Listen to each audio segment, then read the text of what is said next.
पंचळे रमाईनगर तेथील underground bridge हा पाण्याने पूर्ण भरलेला आहे।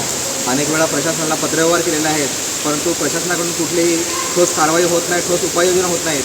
गावातील महिलांचे प्रश्न, विद्यार्थ्यांचे प्रश्न, शाळेत जाण्यासाठी प्रश्न निर्माण झालेला आहे। कामगार देखील कामावर जाण्यासाठी खोळंबलेले आहेत। खूप मोठ्या त्रासाला आम्हाला सामोरे जावं लागत आहे। तरी आम्हाला या माध्यमातून प्रशासनापर्यंत आमचा व्हिडिओ हा पोहोचवून आम्हाला न्याय मिळवून द्यावा, ही आम्ही या माध्यमातून विनंती करतो।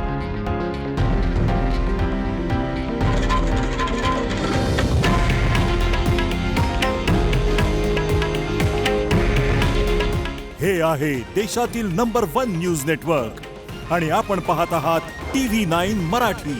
काळजी तुमची, हित महाराष्ट्राचं।